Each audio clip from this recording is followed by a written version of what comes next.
Asa hilo swali unamuuliza nani? Ukilima wewe unapalilia mwenyewe. Kama huwezi eka vibarua watu hapo kibao wakupalilia hela yako tu.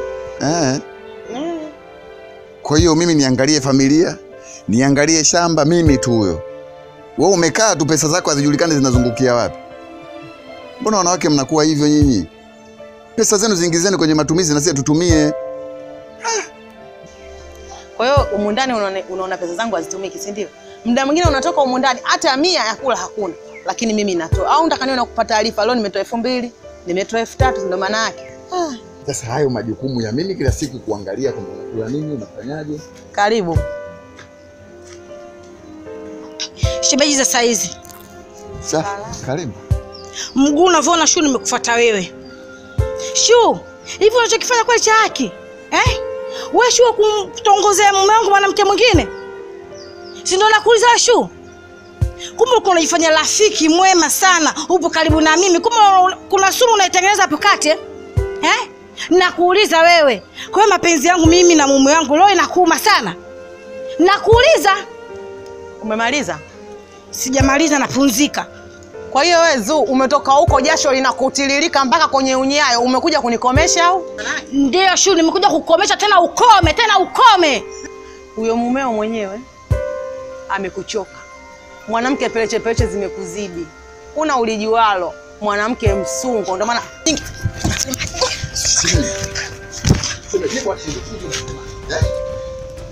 Shemeji wewe nenda. Sawa? Mimi nitayamaliza. Wewe nenda. Ama zangu. Nenda bwana, utanifanya nini wewe mwenyewe msungo? Wewe mwanamke wewe. Shemeji mbona unasikiliza basi? Sio kwamba wewe mimi nitayamaliza hayo. Na bado. Ugomvi wangu hujaisha popote. Sawa, nenda basi.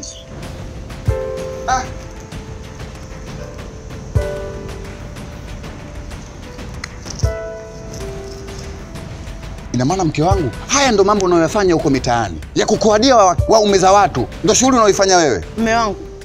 Mume wake mwenyewe ndo kaniambia nimtafutie mtoto mdogo, mtoto mwenye adabu zake. Yeye kelele zimemzidi ndio maana amechoka. Acha maneno yako, yule ni mume wake. Hana haki ya kumuonea wivu. Sasa wewe kama kweli dalali, nifanyie mimi ushenga, nipate mwanamke mwingine awe mke wa pili. Unasemaje? Unasemaje? Tena uishie hapo. Inakuuma. Mume anauma. Sasa inauma Sasa ndo kama alivyoumia yeye mpaka ameamua kuja hapa.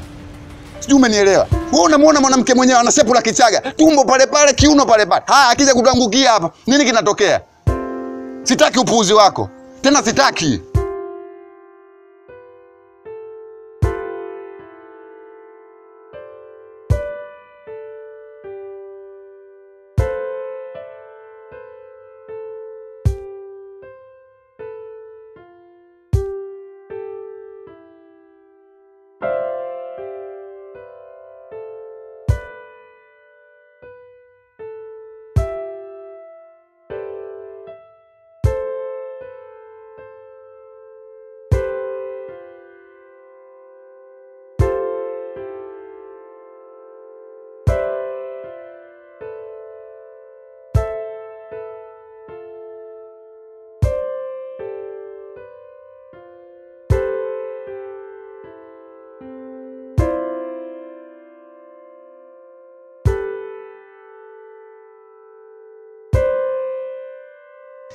Sasa ndugu yangu, kama unavyojua shughuli yako bana imefika mahala pake.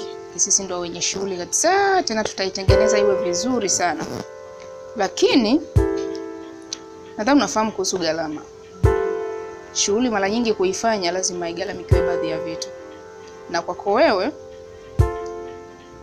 labda nitatakiwa unipe kama laki 3 tu. Itatosha kila kitu. Labda hapo kwenye 300 kidogo huwezi kushuka kwa sababu kama nilivyokuambia shughuli yenyewe sitaki iwe kubwa sana wala iwe ndogo sana, iwe ya wastani, kati kwa kati. Na labda kuhusu swala la eneo nataka ifanyikie hapa. Sitaki sehemu nyingine yote kwa sababu hapa mazingira kwanza nimeyapenda, hapa amekaa vizuri. Na nyinyi tunataka msimamie hiyo shughuli. Kwa hiyo hamwezi kidogo mkanipunguzia? Kwa kuwa ni wewe basi nipe 200,000. Sawa, nashukuru sana. Na labda sihitaji kama unavyosema huo muziki, nahitaji shughuli yangu hiyo ya kawaida tu. Na nyinyi wenyewe ndio mtakayesimamia hiyo shughuli ili mali tu jambo liende.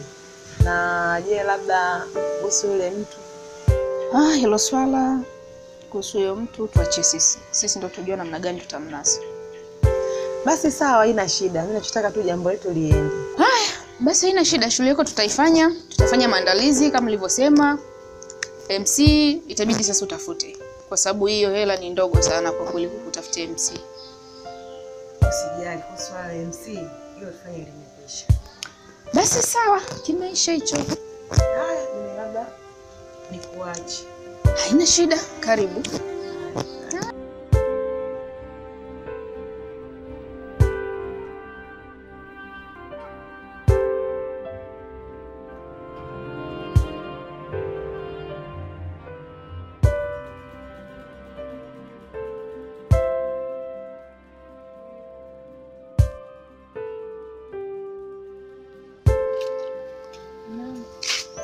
Mke wangu vipi?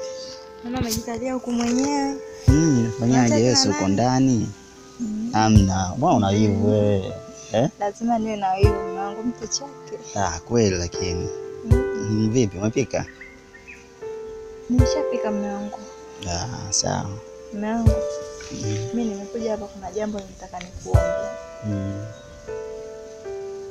Jambo gani? Baadaye pale mtaa pili pale. Kuna shughuli. Pia nimealikwa. Kwa hiyo nilikuwa naomba ruhusa ili niende baadaye. Ila kabla ya hapo sasa hivi nataka nitoke mara moja nienda kwa rafiki yangu pale kuonana naye kuna kitu naenda kuongea. Sawa. Mtaa bwana kwa shughuli. Alafu hivi kwa nini waga wanapenda sana kukualika kila shughuli ikitokea hapa mtaani? Hamna mume wangu kawaida, afu unajua mashoga tena, afu ukiwa umealikwa kwenye shughuli pia usipohudhuria na mtu ana shughuli yako, hamna mtu atakayekuja. Alafu kingine pia unaishi vizuri na watu mke wangu. Ndio hilo. Unalijua hilo. Unajua kuna kitu kimoja hapa duniani inabidi tukizingatie sana. Sawa? Ndio. Yaani usiwe ukawa una nyumba sijui akaja jirani ukamnyanyasa akakuomba chumvi. Yaani tunatakiwa tuishi vizuri sana na majirani zetu, sawa? Ndio. Hivyo. Mimi nakupa big up sana. Ila chunga yote penzi langu huko unapoenda. Shughuli hivyo. Usijali mume wangu. Yaani mimi hapa chini ya jua nakupenda kuliko kitu chochote. Kweli? Yaani kusilondoa shaka kabisa. Sawa, nashukuru mke wangu. I love you. I love you too baby. Mume wangu. Nataka nitoke mara moja. Basi sawa, hamna shida. Ila sasa usichelewe kurudi. Si unajua? Ukitoka akili yako fikiria kwamba umeacha nyumba na umeacha na mume pia. Siwezi kuchelewa mume wangu, au pia kuhusu chakula. Usijali, nishapika kila kitu kiko pale mezani. Sawa, pia hilo nilikuwa nalihofia sana hilo mke wangu. Love you. I love you too baby. Haya, ngoja mimi nitoke baadaye. Poa. Bye mama. Bye.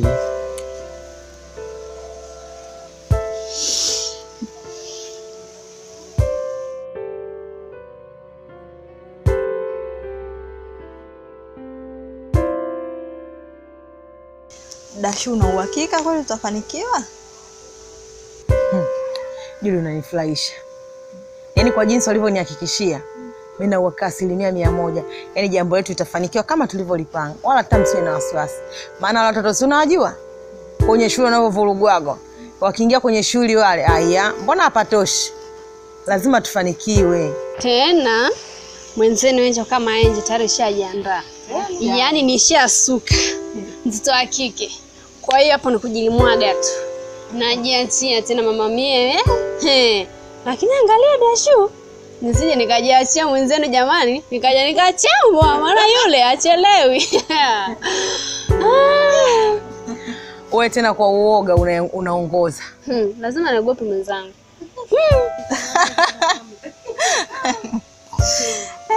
Ila jamani Dashu, una moyo mwenzio. Una moyo sana ndugu yangu. Mimi yani hata siwezi. Kiukweli moyo huo mimi sina, sijajaliwa. Juli, asala leo pesa makaratasi. Mimi ninafanya. Kwani shilingi ngapi mashoga zangu? Kwani shilingi ngapi? Sure.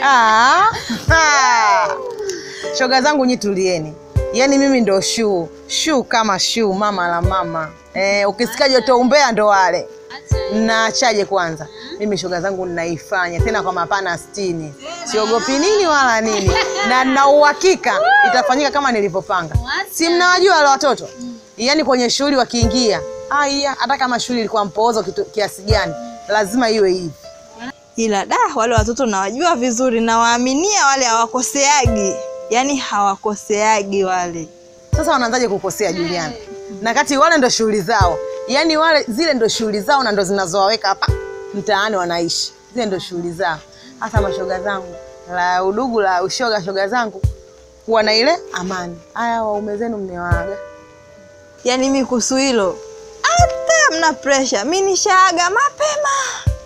Yaani shatoa taarifa. Mie tena Dashu. Yaani mie hapa sina mtu wa kumwaga. Maana na mabwana sio bwana. Umenielewa Kwa hiyo sina mume wa kunigasi. Muda wote niko free. Najiachia. Kwa hiyo mimi sina shida. Angel kama Angel, mtoto la Arusha. Acha Asa hapo mmeanza kunisema mimi jamani. Maana mimi hapa ndo mwenye mume. Haya basi shaga lakini hamna shida yoyote. Basi hapo fresh. Tusubiri tu jambo liwe jambo.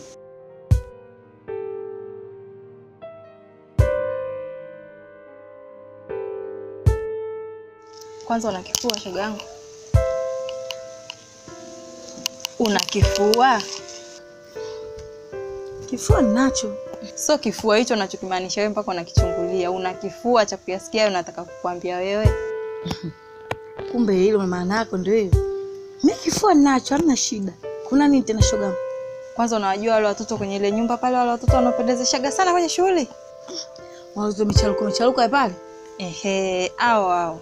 Wamefanyaje? Kwanza kabla ya yote hivi ule ugomvi wako na Dashu bado unaendelea? Mimi shoga yangu, nina mwezi mmoja sina bali naye kwa sababu mimi unafiki wa sipendi.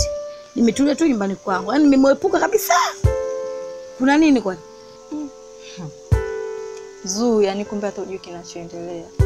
Uko mtaani kote uko jina lako ndo liko kila sehemu mama. Nilivopita pale nimemkuta yeye na hivyo vitoto vya kwenye ile nyumba. Nakwambia vinaongea, vinacheka, nikahisi hata nasema mimi.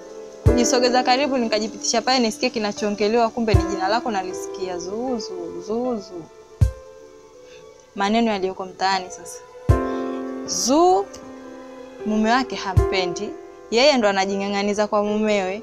Kashamchoka make yeye ni kibwata sana, anaongea sana kwa mumewe. Mpaka mume wako kashakuchoka na anataka sasa hivi atafute kitoto tena aoe kabisa. Ndo maneno yaliyoko mtaani hapo mengi, mazito, sema nimeyahifadhi tu moyoni maana nakujua wewe huwezi kuvumilia. Yaani nimemchoka yule mdada. Katikati tulitulia kimya, lakini sasa hivi anaanza tena vitimbi vyake. Nimemchoka na sitomkubalia. Yaani mwaka huu ndo namfungia balaa. Na ninamfuata huko.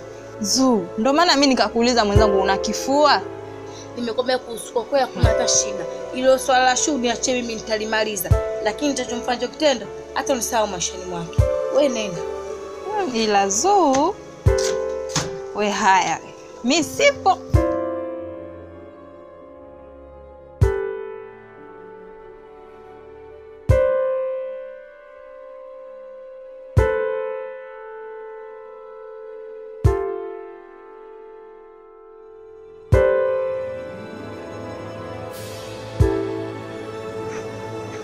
Wapi? Nenda huko kwa Shuu. Shuu kafanya nini? Shuu yani nimemchoka. Ananitangazia mbovu kibao kwa kila mtu mtaani kote, mimi nanuka ubovu. Maana yake nini? Sasa mke wangu, wewe Shuu alivyokuwa rafiki yako. Leo hii mnagombana, utakwenda kwake ukamwekea kingoma, ukamwekea nini? Yaani sina muda kukaa na Shuu tena chini kuongea naye maswala. Nimemchoka mimi kwake nikamkomesha huko. Sasa mke wangu, balozi, wajumbe wote wamekaa kwa ajili ya mambo kama hayo. Kwani usiende kwa mjumbe? Mimi mjumbe anisaidii chochote. Umenielewa? Naenda kwanza kumkomesha kwa mjumbe baadaye. Haya bwana, mambo yenu hayo. Mimi siwezi kuingilia sana. Nenda, mimi nitakuzuia.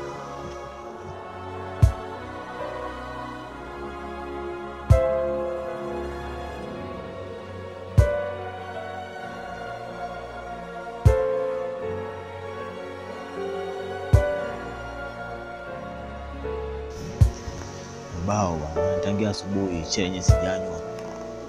Nenda kunywa chai kwa mama nani hapo? Kwa nani pale? Kwa Bukoba. Ina maana ndugu yangu wewe mpaka leo Kijeta rafiki yangu bado unakula kwenye mabanda afya. Wewe si una mke hapa? Kabe. Yaani sina tamu ya kuona kuwa na mke yani. Kwa hali sasa hivi inavyoendelea hii. Una maana gani mke kwa bwana? Mke kiguru na njia.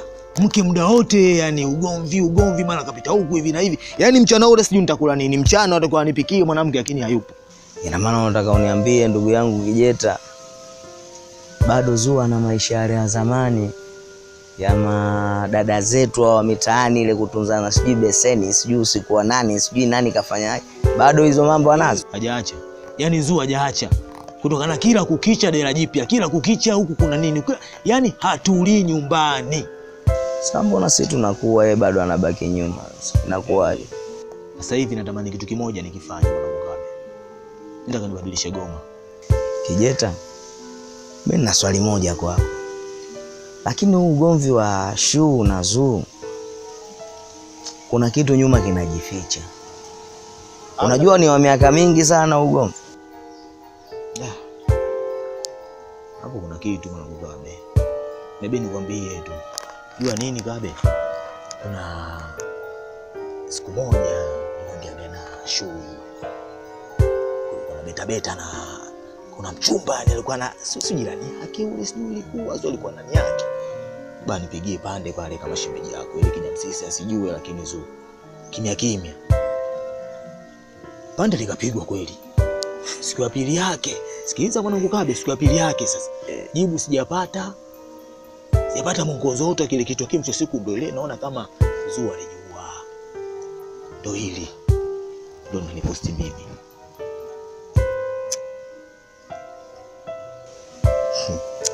Una hatari sana ndugu yangu. Hilo lilikuwa boko, yani boko live ndugu yangu. Hebu jaribu kuwa na subira. Huyu mwanamke wako. Alafu tuamini katika maisha hakuna mkamilifu. Alafu watu tunaenda tunakuwa. Kwa hiyo mimi na imani atakuja atabadilika. Kwa hiyo Kabe unataka yani nitulie naye, nivumiliane naye yani. Hilo ndio jibu lake. Yaani jibu lake ndio hilo. Sema sasa ili boko sio nitamaliza vipi rafiki yangu mpaka dakika hii. Ndio hicho kinachonichanganya mimi.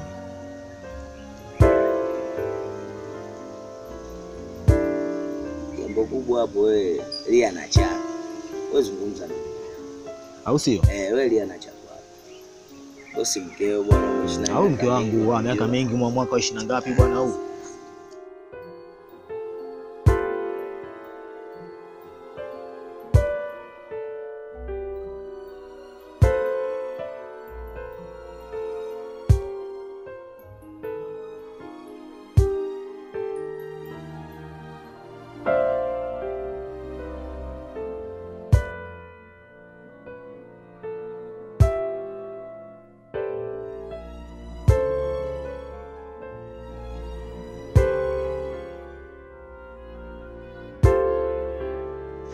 Za saizi.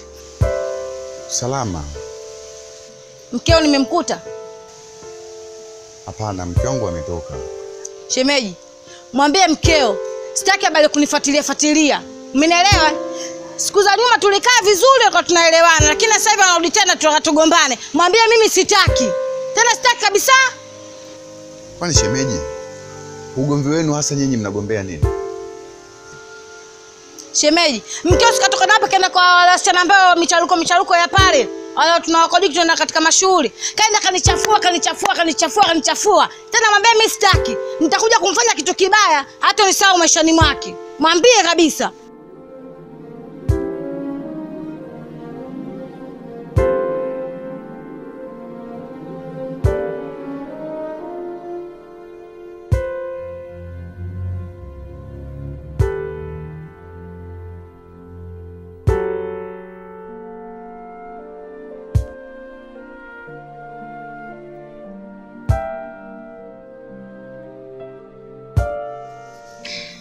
Jamani samanini kwanza kwa kuwastopisha maana naona mlikuwa busy na mazoezi huko. Nadhani nakumbuka asubuhi niliwaambia mfanye usafi huko ndio masofa mabaki wazi. Lengo zima lilikuwa kwa ajili ya shughuli. Na shughuli yenyewe ambayo nilikusudia mwenye nayo ndo huyo mnayemuona ambaye kaja na mwenzake hapa. Ana shughuli yake na ile hela yote iliyotoka nilowaambia. Huyo hapa ndo katoa hiyo hela. Kwa hiyo itakuwa vema zaidi kama nitamwambia na yeye aweze kuongea chochote, ajitambulishe, mumfahamu na mjue kwa nini yuko hapa. Azungumze tu chochote ambacho anacho. Haya shoga, karibu. Asante sana jamani, mimi naitwa dada Shu. Mimi naitwa Shu kama Shu, mama na mama. Mama mwenye matashtiti yake. Yani kiukweli sinaga mambo mengi. Ila balaleni nalijua. Na kama mnaona sina peke yangu, nipo na ndugu wangu wa faida. Ndugu wangu yeye anaitwa Angel. Kwanza niwapongeze kwa mazoezi mazuri. Na pia niwape pole manake mazoezi nayo sio kitu kidogo. Ni kitu ambacho kidogo ni kigumu, ila hongereni sana. Asante. Na kwa sababu mlikuwa mnaendelea na mazoezi, nikasema na mimi sio vyema nije niangalie nifikia wapi na mnaendeleaje. Sio vibaya mkanionyesha angalau, maki nasikia nyinyi ndio mnajiita watoto joto la umbea, au sio? Mnajua hapo nyonga zimejaa. Nataka niwaone chula tundu. Mimi niseme kitu kimoja dada Shu. Jambo limefika mahali pake. Yaani kama fist umempa mfupa. Wewe utaenjoy. Ani hapa ndo pala pake. Wewe. Mimi nahisi hilo halina shida. Nishe. Kazi iendelee. Wakuonesha kidogo riziki. Na ndio maana na mimi nimetoa jicho yangu. Niangalie hizo nyonga. Ati watoto wenyewe wanajionyesha kwamba nyonga zipo vizuri. Umeona si watoto hawa wako vizuri.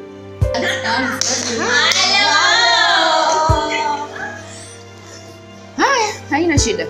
Utawaona nadhani.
Safi, umemaliza au nikusaidie kumalizia? Karibu nitegea mpaka umehakikisha leo sana. Leo nimeshamaliza kwa nini unajibisha? Naomba nikusaidie. Hamna mume wangu, mimi sinajua kazi nyingine unanisaidia. Au kumwagia tu maua hayo tena ishakuwa nishakutegea jamani. Tuachane na hayo. Unajua mke wangu. Mke wangu, unajua kuna jambo usilielewi. Wewe na huyu rafiki yako Zuu. Sijajua nini mnachoficha. Kwani mume wangu kuna shida gani mpaka unauliza swali kama hilo? Unajua Zuu amekuja hapa amewaka, yani amewaka kama moto uliokuwa unakolea. Mpaka nikajiuliza kulikoni? Sasa hapa kuna kitu gani ambacho mnanificha? Mume wangu unanifurahisha sana. Ina maana wewe siku zote hizo Zuu hujamzoea? Zuu ana mwezi mchanga. Kuna muda anakopo vizuri, kuna muda ndo anakuwa kama hivi. Kwa hiyo unachotakiwa ni kumzoea tu, lakini hamna kitu chochote kati yake mimi na yeye. Mimi ninachoamini kwenye dunia, unapokuwa na rafiki yako kuna maelewano na kusaidiana. Sasa kama urafiki wenu unakuwa hivi sio mzuri, kwenye maelewano natakiwa muelewane ili muweze kuja kusaidiana. Marafiki msipoelewana muweze kusaidiana. Sasa urafiki gani? Mimi ninachoomba, kama kutakuwa na utofauti, mkishindwa kuurekebisha wenyewe, basi mtuite sisi, tukae na nyinyi tuwapatanishe ili muishi vizuri kama zamani. Mungu nimekuelewa. Hebu achana kwanza na hizo habari za huyo Zuu. Yaani kinachotakiwa tuwe ni kumzoea, lakini hamna kitu chochote kati yetu. Sawa. Pia siku hizi leo sikuelewi. Yaani hapa nyumbani haukai kabisa. Ikifika tu asubuhi kiguru na njia. Ikifika hivi umetoweka huko. Kwani una mipango gani? Tuambizane basi na hiyo. Ina maana baba mtu, mimi zile pilika zangu ndio zinaweza zinakushughulisha au? Na haki ya kujua mimi ndo mume wako. Wewe si mke wangu. Kwani sipaswi kujua wapi unaenda au nini unafanya? Usijali mume wangu. Mimi kutoka kwangu kote kuna jirani yetu mmoja hapo, mwanakundi mwenzetu ana shughuli. Kwa hiyo ndo niko busy, niko speed hivi. Namsaidia kwenda kulipia hiki, kulipia kile, lakini wala hamna kitu kingine kinachoendelea. Kwa na amani mume wangu. Ninataka mwenyewe kuingia udharamoni. Mwanaume una maneno hatari, mbona raha?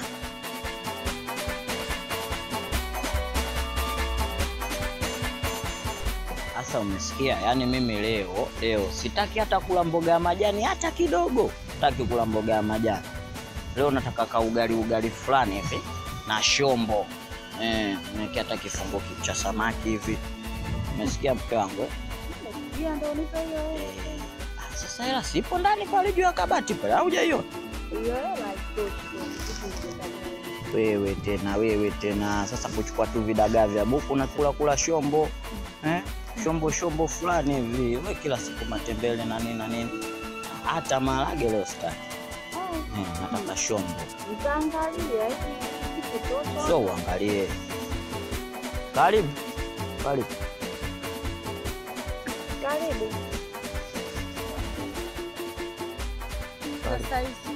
Hapa salama. Vipi wewe kutoka hapo? Toka hako kumbaya. Mimi na shida nawe mjumbe. Afu ngoja kwanza. Hiyo shida yenyewe unataka kunieleza mke wangu aendelee kuwepo au aondoke mama, mambo ya kiserikali?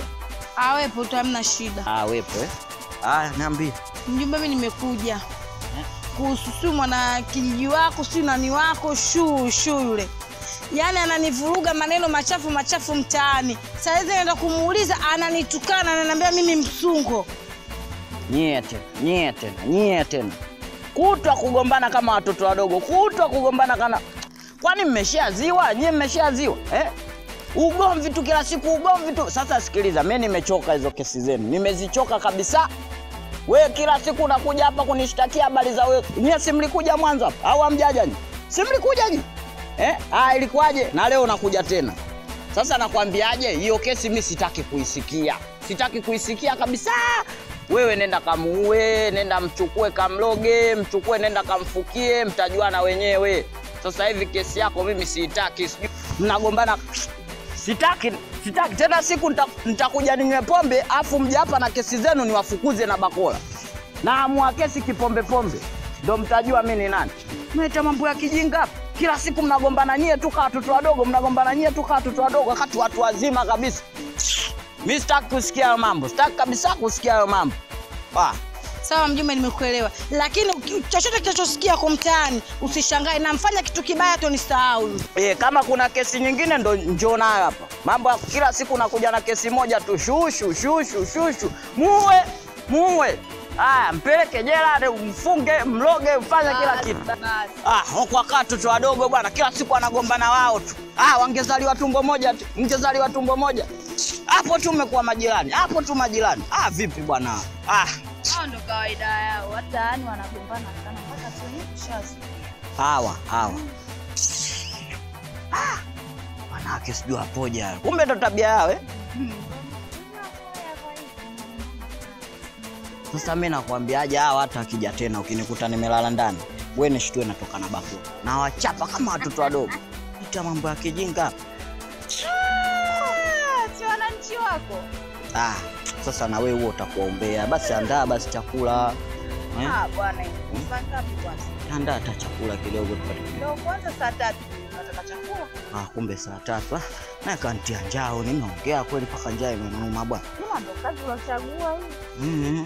Najitolea, unajua serikali tu inapokuchagua serikali, wewe huwezi kupinga. Sababu ni vitu tu hivi vinatokea kwenye nchi yako. Usisahau sasa mambo yako ya kidagaa kidogo. Ushakwambia leo utaki mboga majani. Nimekia kidagaa kidogo, yani najisikia kula shombo leo. Na ugali sio mkubwa, ugali fulani hivi mdogo leo. Kama unawekaga kwenye mahoteli.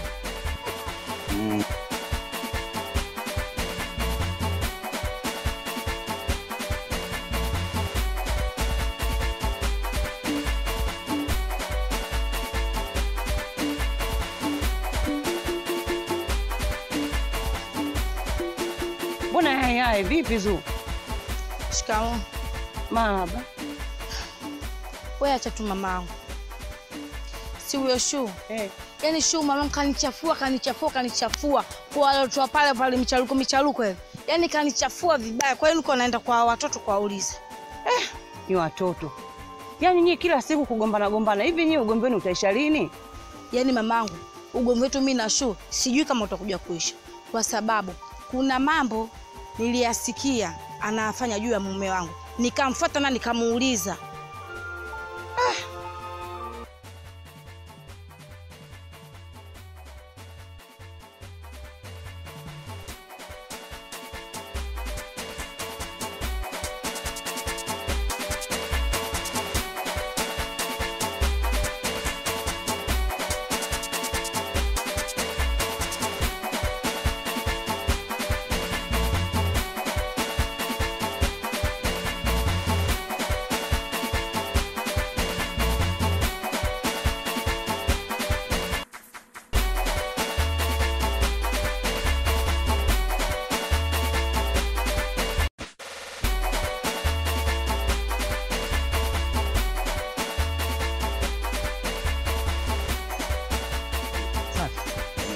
Basi.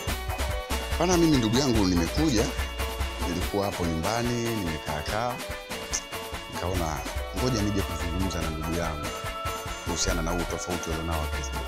Nakunda. Jambo zuri ndugu yangu, lakini sidhani kwa upande wangu mimi kama naweza Zuku kumzuia. Mbona unanitia mashaka?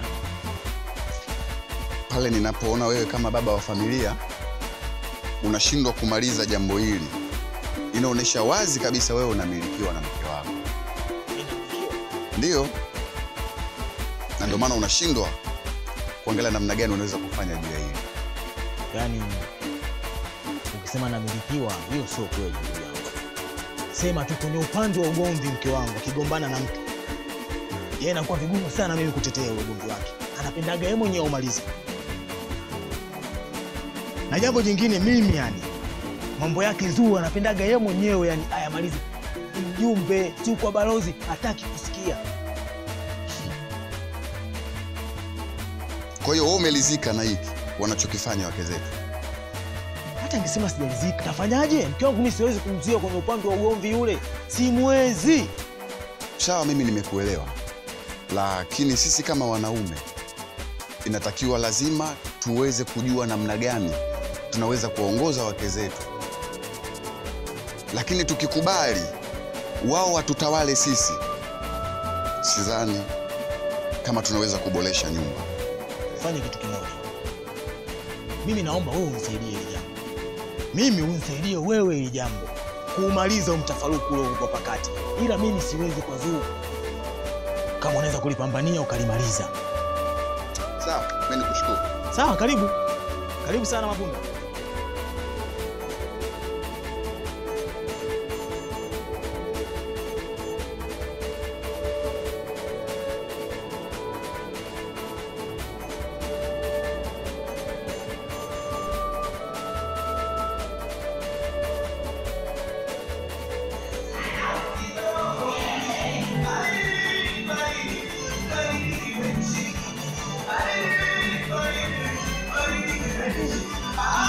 Style ya kucheza huwa hawachezi hivyo shoga yangu, So muda wote unazungusha kiuno. Kidogo mtoto wa kike unajilegeza, unainama, unainuka, unabingilika, mtoto kujishaua. So muda wote kiuno tu. Niambie wewe dada wewe, salamu inachezwa hivi. Salamu inachezwa hivi mama, upo? Shoga yangu ndio shamba, salamu inachezwa. Sasa mbona umekuwa umedeki hapo umeinama kama gogo? Mnaacha kudeki mnaenda kucheza jamani. Mtamaliza saa ngapi kazi? Si unajua dada tena kwa tunaelekezana mambo kidogo. Yaani muda wote ndo umedeki hapa tu.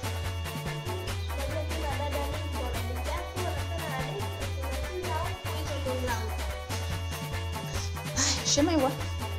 Shema na hisi atakuwa nje. Wewe Sheima. Sheima. Naam. Njoo. Sogea nikwambie. Sasa sikia. Fanyeni kama tulivyopanga. Udazo anakaribia kufika. Wekeni mipangilio yote kama ilivyo.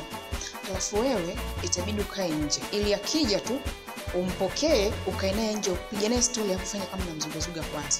Si unanielewa? Nenda nje kamsubiri hapo. Halafu nyie hizo ndo mziandae. Ziwekeni vizuri kabisa kama tulivyokubaliana. Si unanielewa? Fanyeni hivyo.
Nasikia kuna mpuzi kaja hapa kanichafua sana, kaongea maneno kipuzi sana, kwa hiyo ndio maana nimekuja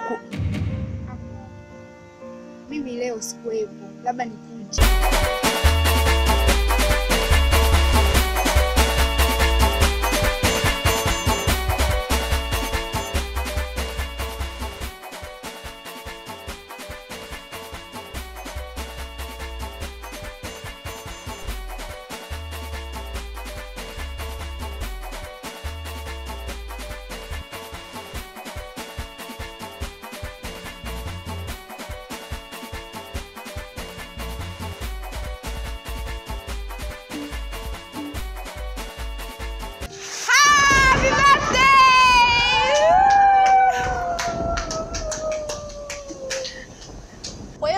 Ushali, si ndio? Shali gani tena Dazu jamani?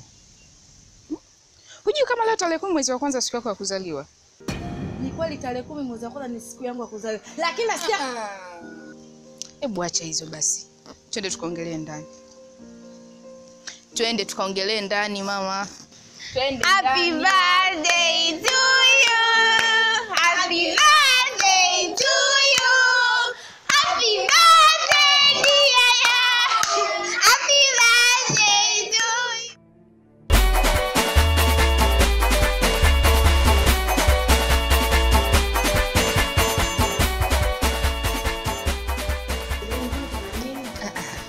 wewe tulia. Yaani tulia hivyo hivyo. Sasa sikia raha. Wewe fanya uende, muandalie maji, bafuni na sabuni pamoja na zile nguo. Vyote weka sawa, halafu aje ajiandae. Nitafanya hivyo. Halafu Dazuli, kama nilivyokuambia kule nje, kwamba leo ni siku yako ya kuzaliwa. Kwa hivyo tumeandaa sherehe hapa. Kwa ukijua hilo kabisa. Na kuna mtu special ambaye ametupa oda sisi ya kuandaa hii sherehe kama inavyojulikana kawaida yetu sisi. Kwa sherehe imeandaliwa na leo hautatoka hapa mpaka sherehe ifanyike.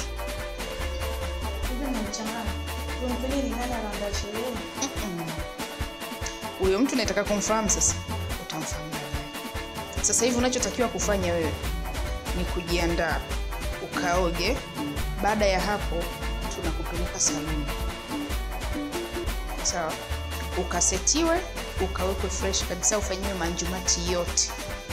Baada ya hapo tunarudi hapa, sherehe inaendelea kama kawaida. Na huyo mtu sasa utamfahamu muda huo. Sio, umenielewa? Ndio hivyo. Twende kaoge. Ukupeleke bafuni. Ukajiandae.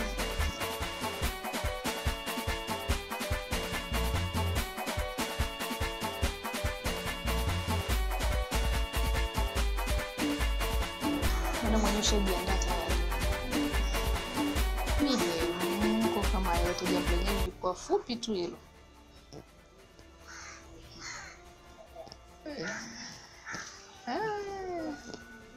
Tani sana.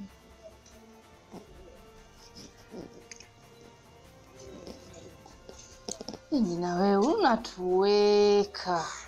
Muda wote huu tunakusubiria wewe. Bize tu na mmeo jamani. Ka. Hamna bana, si unajua tena shemeji yako huyo. Naona tayari ashajiandaa. Yuko tayari hapo, tulikuwa tunakusubiri wewe tu hapo. Yuli, najua nyinyi mnanichanganya, mimi sikuelewi hata kidogo, naona mnanichanganya tu akili yangu. Zuu, hebu tulia bwana, wewe pressure ya nini rafiki yangu? Hayo mambo mengine ya ugomvi, hebu achana nayo bwana. Kwanza leo siku yako muhimu, hebu ipe nafasi siku yako, iheshimu Zuu. Hayo mambo mengine yote achana nayo. Haswa, yani wewe uko sahihi. Jamani Dazuli. Utaki tu kuondoa kilichoko rohoni, na unavyojua leo ni siku yako muhimu. Leo tarehe 10 mwezi wa kwanza, siku yako special mama. Bado tu nafukunywa mambo. Tulia basi, angalau furahia hii siku. Mimi siku yangu nitaifurahia, lakini ugomvi kati ya mimi na Shu, yani nahakikisha hautoisha. Hauishi kabisa. Zuu, acha kuapia hivyo bana. Unakuwa kama watoto wadogo. Yani jamani. Nyie nendeni saluni. Haya, sisi ngoja tuondoke saluni. Haya. Baadaye. Na ngoja. Usijari, kila kitu kiko sawa. Wema, lakini ndio kaka. Wema alikuwa anakuja kwako. Mbona hivyo nyinyi maisha yenu? Shemeji, kwani kuna nini? Mbona umeniambia ulikuwa unakuja kwangu? Yaani shemeji, mimi sasa hivi nimekuwa mtu kama kituko. Kila ikipita unaonyesha vidole mimi, nasemwa mimi. Yaani nina mke lakini na kama kituko. Ugomvi gani nyinyi msiomaliza huko? Shemeji yangu, kwa hiyo ndio kubwa alofanya uje kwangu au kuna jingine? Yaani kama ndio shemeji yangu utasema na wasiwasi. Ugomvi wangu mimi na Zuu, wewe wala usikupe shida. Alafu isitoshe, muda sio mrefu mambo atakaa sawa. Kwa kuwa tu na amani. Yaani wewe Zuu, ugomvi wa Zuu ndio kumaliza wewe? Shemeji, niamini mimi. Si nishakwambia? Tofauti zetu nitaenda kumaliza muda sio mrefu. Wewe kuwa na amani tu, hata usijali. Yote yataisha. Kweli unataka utalimaliza tatizo hili? Una sasa gani? Yaani mimi kwa sababu mke wangu unamjua, akianzisha jambo mpaka alimalize yeye mwenyewe. Yaani mimi mume wake tu nashindwa.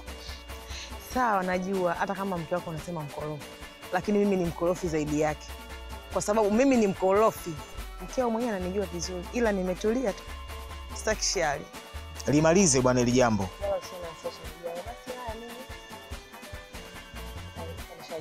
Sawa, ila jitahidi bwana. Mimi sitaki hata kusikia kelele juu yenu bwana. Mimi nishachoka kabisa. Sawa, usijali. Haya. Sawa shemeji.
Wamefuata nini hapa?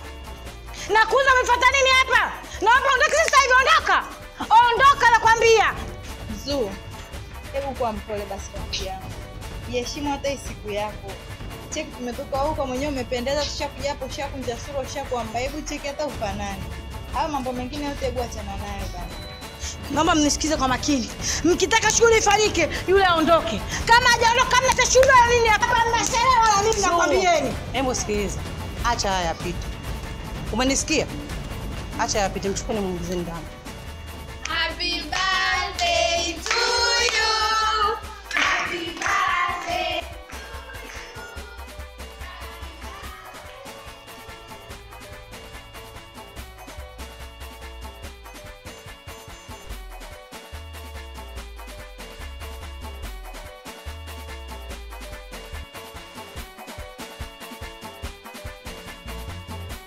Mama, ule mtu mimi simtaki. Simtaki kabisa. Wewe. Sitaki na ukuona. Naomba uondoke sasa hivi, umenisikia? Uondoke hapa. Zuu, sio hivyo. Mama, nadhani nishaje kukuambia kuhusu huyu mtu. Huyu mtu mbaya sana, ukanichafua sana kwa watu wote hapa. Yaani kote hapa mimi naonekana mbaya kuhusu huyu mtu. Kwa hiyo sitaki hata kumuona. Kumbuka hii ni siku yako wewe ya sherehe. Dazu. Unakumbuka muda ule uliniuliza? Na nikakwambia kuna mtu kasimama kuhusu hii issue. Yaani kuna mtu katengeneza issue huyu. Mtu mwenyewe nilikuwa namaanisha ni huyu hapa, Dashu. Dashu ndo kafanya kila kitu. Yaani kagalamikia kila kitu kuanzia mavazi, shughuli nzima na kila kitu unachokiona hapa. Dashu ndo kafanya. Na lengo ilikuwa ni moja tu. Anataka mmalize tofauti zenu. Hataki muendelee kuishi na ugomvi huu ambao mnao. Kwa hiyo kajitahidi kwa kila kitu ili mradi tu wewe na yeye mkae sawa. Umenielewa? Na kama uamini, labda Juli huyo hapa anaweza kazungumza kila kitu ambacho kiliendelea. Labda Juli mwambie. Labda mimi niweze kuuliza. Kiukweli kuhusu maneno yaliyokuletea kwamba ninashukuru kwa huko mtaani kusambaza sisi tuambie wale watoto na nini. Huo ulikuwa ni uongo. Hajasema lolote na hii yote ilikuwa ni mpango wetu tu tukuvute kutoka kule kuja huku ili tuanze maji upeleke saluni kama hivyo kupeleka, hamna kingine chochote. Kwa hiyo usichukulie vibaya, usichukulie vibaya, hajasema lolote. Naomba tu unisamee mimi kwa kukuletea maneno ya uongo. Haya basi, kumbe mwenzio alikuwa na malengo mazuri tu. Wewe tena ndio umekuja juu. Yeye sasa hivi watu wakubwa. Mambo mengine yanatakiwa aishe tu. Umeelewa?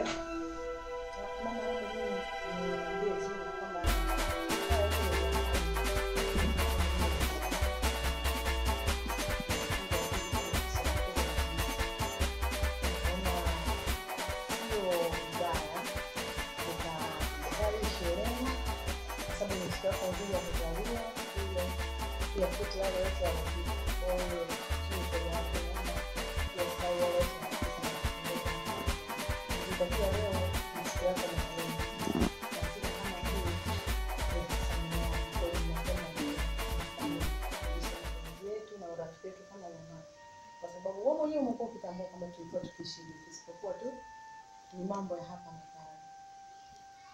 Naomba nikusamehe.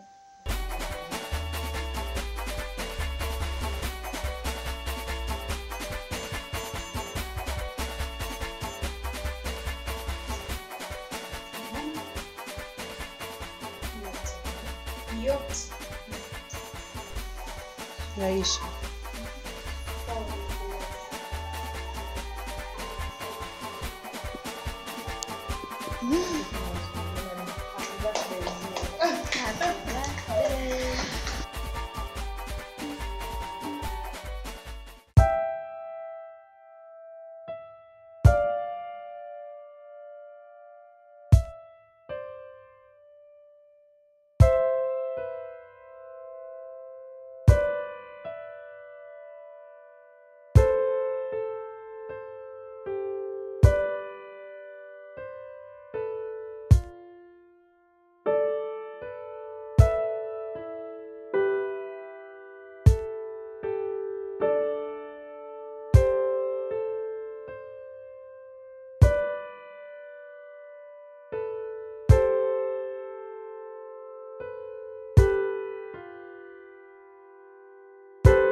wataleta, wameniambia, wameniahidi wataleta wao wenyewe.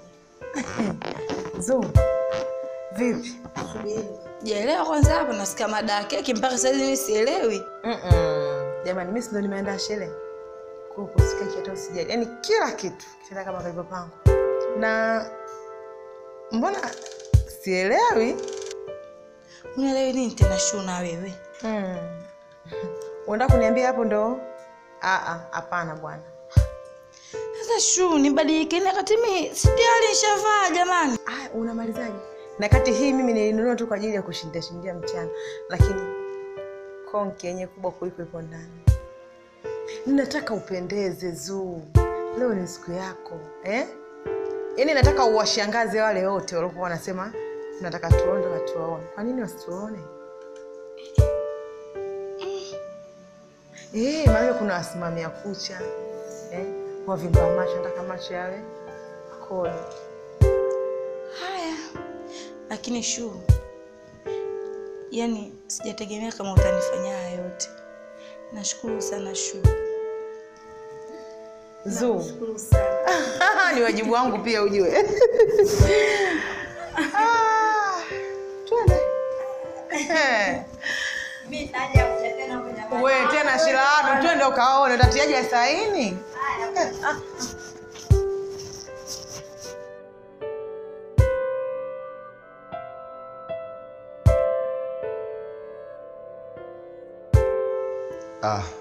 Samahani ndugu zangu, angalau kuna baadhi ya watu wameshaondoka, ila nyinyi mliopo inawezekana kuwa kama mabalozi wao walioondoka. Kikubwa nina neno la kutaka kuzungumza. Mimi niliamini siku ya birthday party ni siku tu kusherehekea mtu kuzaliwa, lakini nimejifunza kitu cha tofauti sana kuhusiana na hii party iliyoisha, kwamba kumbe siku kama ya leo ambayo mtu unadhaliwa unaweza kushereheka kwa ajili ya kupatanishwa wewe na rafiki yako. Kwa hiyo kumbe unaweza kuitumia siku ya leo kwa ajili ya kupatanishwa wewe na ndugu yako. Nimeshukuru sana sana sana, maana mke wangu amefanya jambo ambalo sijalidhania kabisa kwenye maisha yangu, na sikuamini kama utofauti huu ungeweza kuisha. Lakini namshukuru Mungu, leo imekuwa ni birthday nzuri ya kuweza kuelewana waliokuwa hawaelewani. Nimefurahi sana kiukweli. Sina mengi ya kuzungumza, maana fulani nilionayo sijui nisemeje, lakini wakati huu naomba nimkaribishe Zuu pale, shemeji yangu, kama ana lolote la kuweza kuzungumza aweze kuzungumza na yeye. Lakini nimefurahi sana sana sana juu ya hiki kilichofanyika.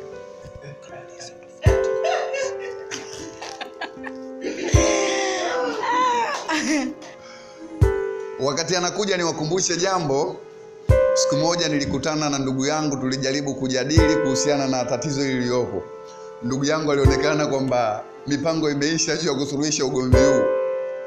Alikuwa anamuogopa sana mkewe kwa sababu anasema siku akisema Zuu amemkamata na mwili wake chochote kinaweza kutokea. Basi nisipoteze muda, karibu. Jamani, mimi nakushukuruni sana. Nawashukuru wote mliohudhuria katika sherehe hii, waliokuwepo na wengine walioondoka. Nasema kuanzia leo hii mimi na ndugu yangu, rafiki yangu Shu tumemaliza tofauti zetu. Nimemsamehe kwa yote aliyotokea.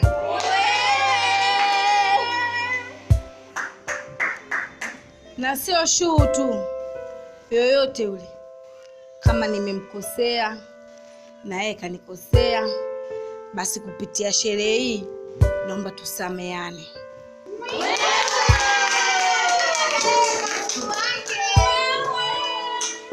Na hapa namkaribisha rafiki yangu kipenzi Shu, na yeye aje kusema mawili matatu kama anayo.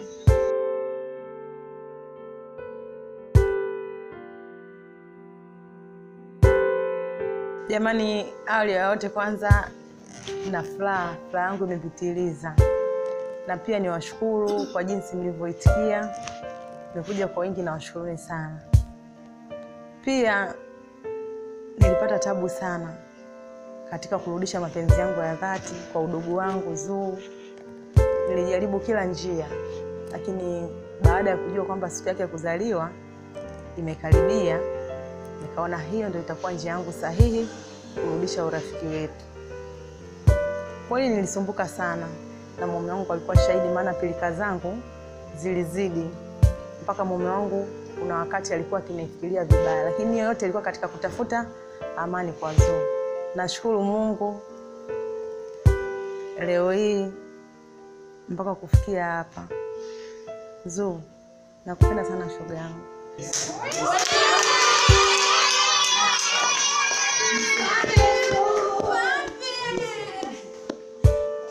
Na pia naomba mwambie shemeji yangu, kwa sababu alihangaika sana juu ya huu ugomvi wetu, lakini nilimtoa wasiwasi na nikamwambia kwamba shemeji yangu, usijali, mambo mazuri yanakaribia. Nashukuru Mungu, na leo hii nimekuaminishia maneno yangu, au sio shemeji yangu?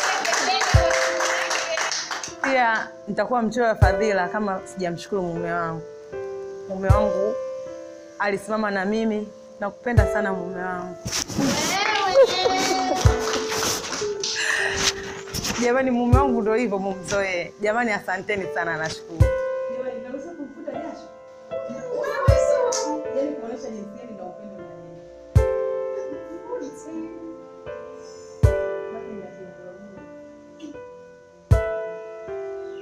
Simulishia alafu wewe.